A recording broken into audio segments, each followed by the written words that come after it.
Hello everyone, I am Deepika. Welcome to the channel Psych Learning. Today we are going to do something a bit different, thoda sa, because I have tried giving this. So I want to share my experience and what I have learned and what is the procedure for that. And I want to tell you that. So basically what is the thing which I want to tell you is कि आपको एक अगर government counsellor बनना है तो आप कैसे बन सकते हैं, ठीक है? कैसे आप एक गाइडेंस एंड काउंसलर बन सकते हैं and you can get a government job and you know what इसकी सैलरी 85,000 प्लस है. So that is very important and obviously government job कौन नहीं चाहता, वो level of security, everybody wants to have that particular level of security and all that stuff. So now today we are going to do कि वो हम कैसे बने, जैसा कि आपको ये समझ में आ रहा है कि क्या लिखा हुआ है. So in this we are having a question that how to become a government counsellor, कि एक्चुअली में गवर्नमेंट काउंसलर बने क्या, क्या प्रोसीजर हम यूज़ करें, क्या हम फॉलो करें जिससे कि हम बन सकते हैं. तो सबसे पहले what we have to do is this, that we have to become this. ये है उस पोस्ट का नाम, that is educational and vocational guidance counsellor. ये है. I don't wanted to do that, that's why I didn't take up, but मैं आपको बताऊंगी कि मैंने कैसे क्लियर किया, क्या सब चीज़ें उसमें मैंने वो करी. सो मैं आपको डेफिनेटली उससे हेल्प करूंगी. तो ये पोस्ट है, आई एम श्योर काफ़ी लोगों ने इसका नाम सुना होगा, काफ़ी ने नहीं सुना होगा. ये साइकोलॉजी की पोस्ट आती है. तो ये पोस्ट ऐसा नहीं है कि हमेशा आएंगी, बट जब भी ये पोस्ट आती हैं, अगर आप एलिजिबल हैं, आप एग्जाम दें, आप एकदम से क्लियर कर लें. अब उस एग्जाम को देने के लिए सबसे पहला क्वेश्चन ये आता है कि क्या आप जाके ऐसे दे सकते हो एग्जाम, कि मेरे को मन कर रहा है एग्जाम देने का, मैं दे दूँ? That is definitely not the case. Exam देने के लिए you should actually meet the minimum eligibility criteria, only then you can give the exam. ठीक है?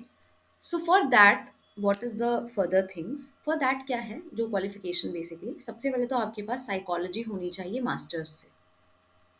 मतलब आपने मास्टर्स में साइकोलॉजी सब्जेक्ट आपका होना चाहिए. एमए करो, एमएससी करो, दैट हार्डली मैटर्स एक्चुअली.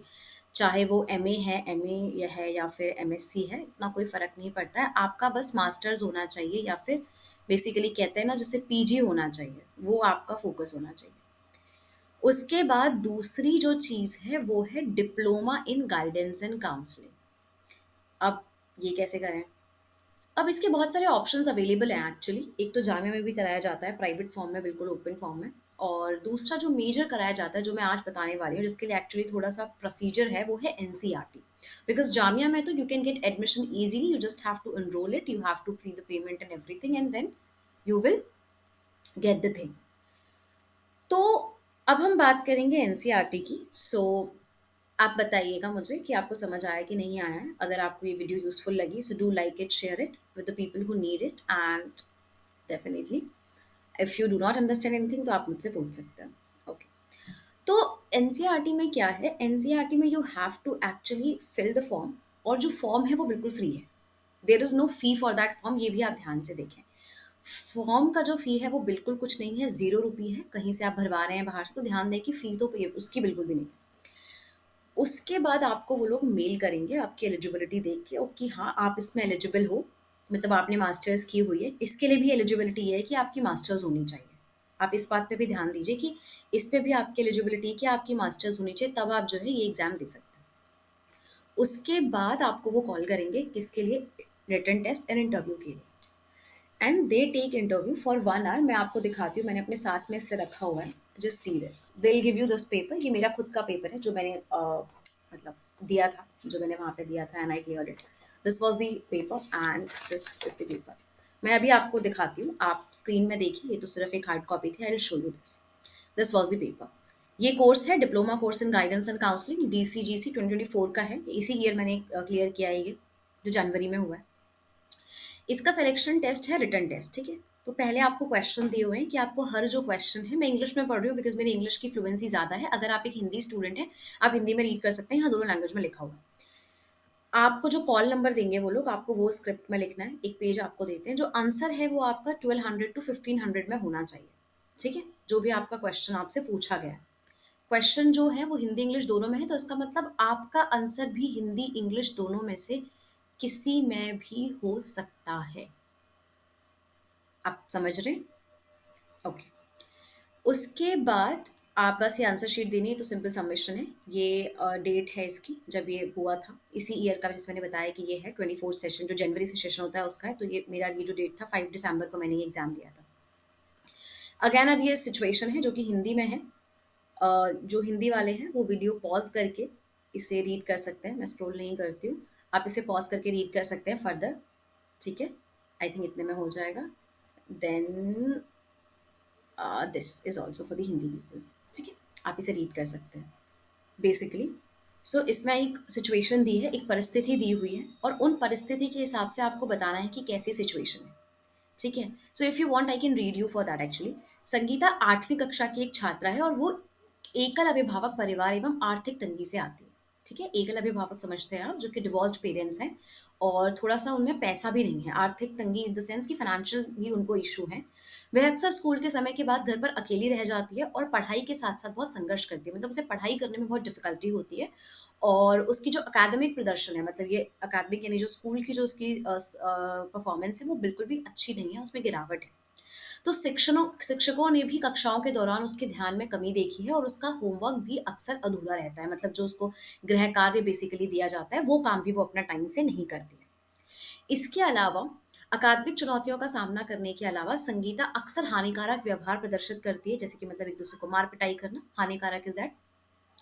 जैसे कि कक्षा में लगातार हंगामा करना, मौखिक ताने देना, सहपाठियों के प्रति आक्रामकता दिखाना, शिक्षकों के प्रति अवज्ञा आदि, ये सब चीज़ें वो शो करती है। वर्बल एंड फिजिकल ऑल्सो वो थोड़ा बहुत अपना एग्रेशन दिखाती है। सो ये सभी सहपाठियों के साथ तनावपूर्ण संबंध होने का कारण बन रहा है। इससे क्या हो रहा है कि जो उसके फ्रेंड्स हैं वो उसको दोस्ती बनना चाहेंगे, आप खुद सोचो, नहीं बनना चाहेंगे ना, तो उसको रिलेशनशिप में प्रॉब्लम आ रही है, तनावपूर्ण हो रहा है। सो इसमें दो क्वेश्चन है। पहला क्वेश्चन है कि ऊपर दिए गई परिस्थिति में संगीता द्वारा सामना की जाने वाली विभिन्न प्रकार की चिंताओं और मुद्दों को पहचाने और सूचीबद्ध करें, मतलब कि आपको ये बताना है कि क्या वहां पर वो प्रॉब्लम्स फेस कर रही है, क्या क्या सिचुएशंस उसको फेस करने को मिलेंगी। वो प्रॉब्लम आपको पैराग्राफ में से समझ के अपने लैंग्वेज में लिखनी है। ठीक है। Second question it is saying school में एक शिक्षक के रूप में आप संगीता द्वारा सामना किए जाने वाले मुद्दों चिंताओं से कैसे निपटेंगे, विस्तार में चर्चा की। मतलब एज अ टीचर, अगर आप टीचर हो कहीं पर, तो एज अ टीचर आप उसे कैसे हैंडल करोगे, कैसे आप उसको वो करोगे। तब तक आप सोचो, मैं थोड़ा थोड़ा एक रफ आइडिया दूंगी कि क्या क्या आंसर हो सकता है जो मैंने लिखा था। So Sangeeta is a student of grade 8। ठीक है, ये इंग्लिश वर्जन है उसका just. She comes from a single parent household, मतलब उसका एक पेरेंट है, मेंशन नहीं है कि मदर है फादर है, बट सिंगल पेरेंट है, विथ फाइनेंशियल कंस्ट्रेंट्स। ठीक है, पैसा की कमी है। She is often left alone at home after school hours, अकेली रहती है घर में। She is struggling with studies and has also shown a decline in academic performance. Teachers too have observed lack of focus during classes and her homework is often incomplete. Lack of focus है, homework incomplete है।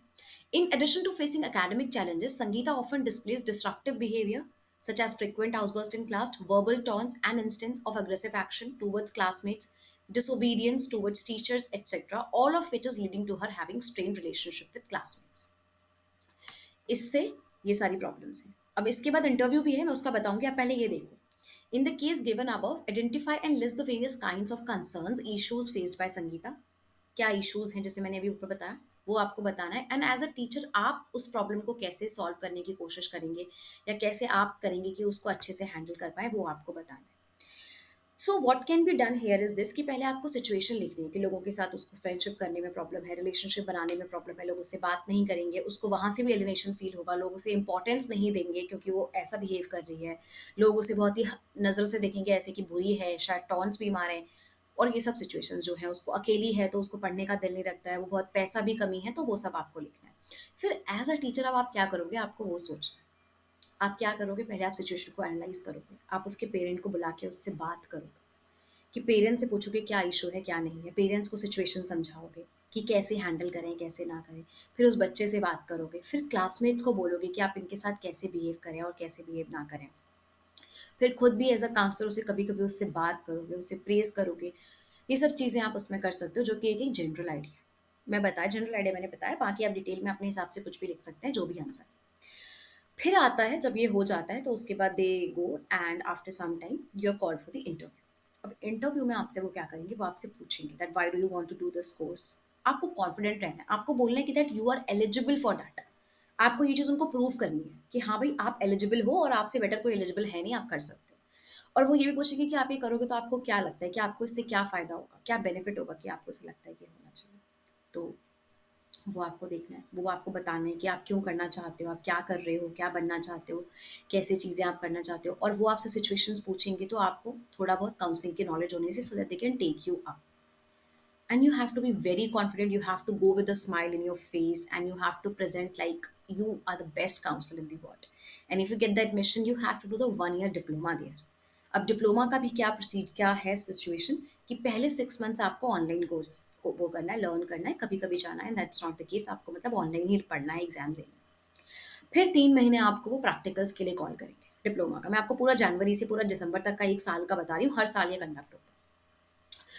वो 3 महीने आप practicals होंगे, उसके बाद जो बचे हुए 3 महीने वहाँ पर एक्सटेंसिव ट्रेनिंग होगी स्कूल्स में जाकर, उससे आपको एक्सपोजर मिलेगा। So that's why I am telling you why this diploma is very beneficial for you also to get it. And जब आपका ये डिप्लोमा हो जाए, you become eligible for the EVGC exam, और आप उसे दे सकते हैं, आप एक काउंसलर बन सकते हैं फॉर दिस थिंग। ये सब चीज़ें आप कर सकते हैं।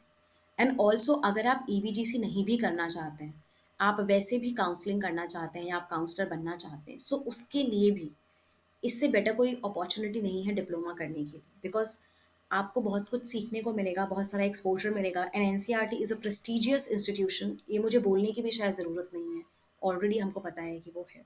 सो उसके बेनिफिट्स तो आपको मिलेंगे ही मिलेंगे। So that is it for today's video. I have tried to actually include everything which I can, but अगर कुछ फिर भी रह गया है, so do let us know in my in comment section so that I can help you out.